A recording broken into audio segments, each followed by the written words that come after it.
नमस्कार मित्रों, आज की वीडियो में उपासना योग और नमाज के बारे में चर्चा करेंगे। मित्रों, बाइबल में कहा गया है कि सारे पापों की जड़ परमात्मा को ना मानने से होती है, यानी नास्तिकता के कारण होती है।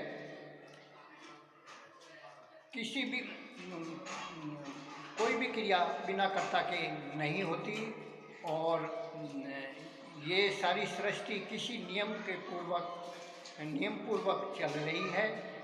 सृष्टि का बिगड़ना, सृष्टि का बनना, ये बिना किसी नियम के नहीं होता और इस नियम को बनाने वाला कोई कर्ता अवश्य है और चेतन स्वरूप है।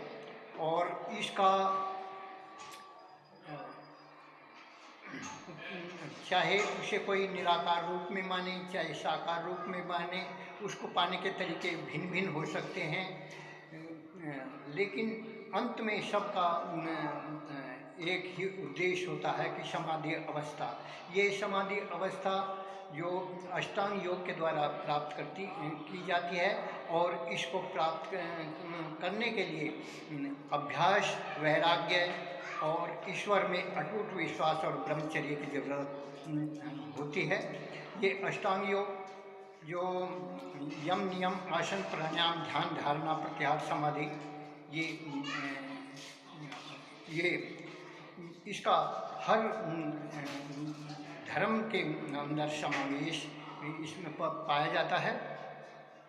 तो हम पहले सोच यानी बाहर और भीतर से पवित्र होकर के उसका परमात्मा का चिंतन करें।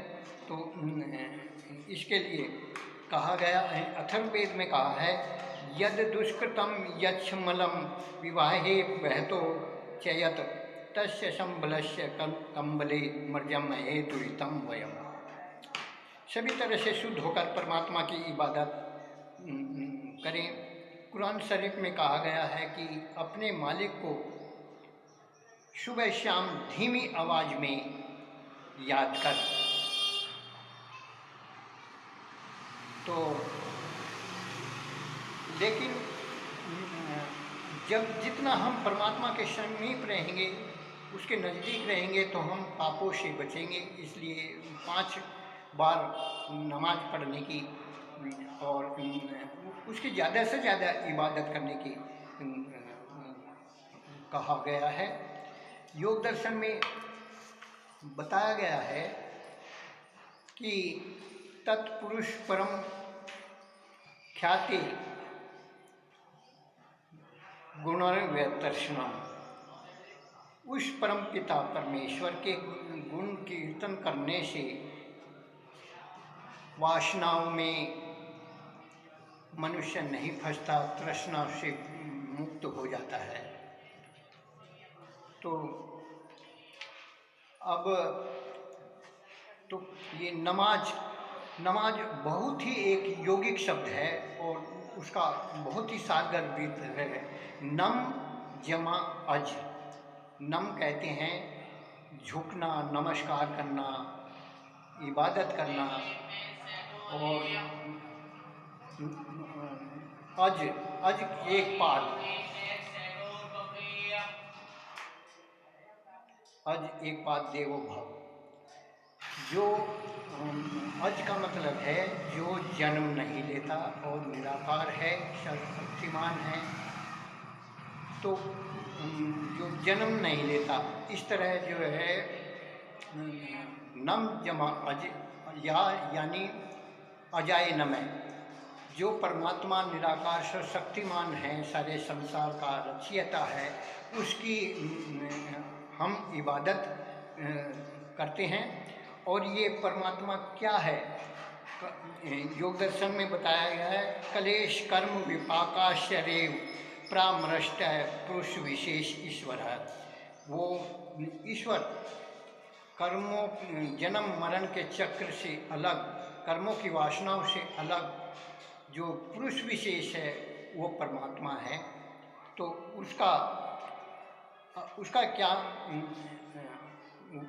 तत्र निरति अश्यम सर्व बीजम, वो सारे संसार का आदि रूप है, सर्वज्ञ है। तो उसका कुरान शरीफ में आमीन कहते हैं और वेद में उसका ओम नाम है। जितने भी मंत्र हैं किसी भी देवी देवता का या किसी का भी, वो बिना ओम के फलीभूत नहीं होता, उसमें ओम जरूर लगता है। तो महर्षि पतंजलि कहते हैं तस्य वाचक परिणाम, उस परमात्मा का वाचक नाम ओम है, आमीन है। उसका हम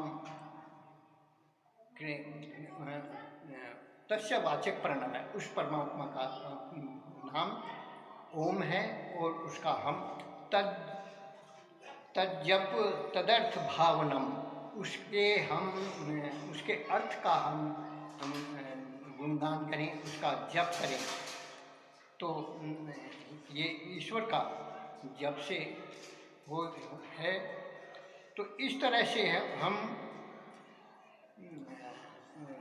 इसमें हमने देखा कि जो ये नमाज शब्द बहुत ही सारगर्भित है और व्यापक है।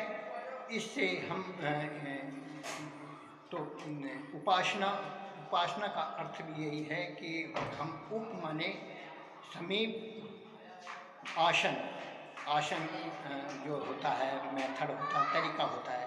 तो हम ज़्यादा से ज़्यादा समीप परमात्मा के समीप जाने को हम उपासना कहते हैं। और उस जो अजन्मा परमात्मा है उसकी इबादत को नमाज कहा गया है।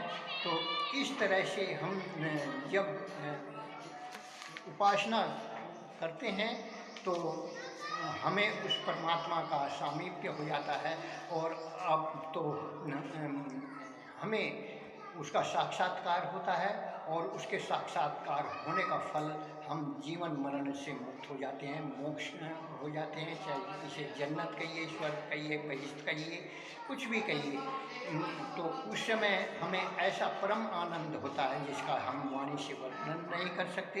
भिद्यते हृदय ग्रंथि छंद्यते सर्व संशया अक्षीयन्ते चास्य कर्माणि तस्मिन् दृष्टि प्रावरे। ये मुंडकोपनिषद के दूसरे अध्याय का जो 8वां सूत्र है। तो इस तरह से हम जीवन मरण के बंधन से मुक्त हो जाते हैं। यही उपासना और नमाज का रूप है। इसे हम दोनों का अर्थ एक ही है। हम अपनी अपनी भाषा के हिसाब से अलग अलग उसको करते हैं। तो ये नमाज शब्द बहुत ही यौगिक शब्द है, बहुत अच्छा शब्द है। और इससे हम इस उपासना और नमाज के बिना हम ईश्वर का साक्षात नहीं कर सकते और न ही हम जो उसका मोक्ष का आनंद उठा सकते हैं।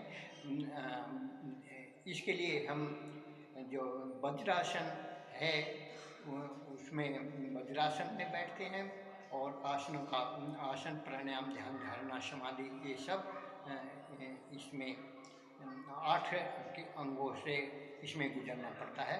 तो हम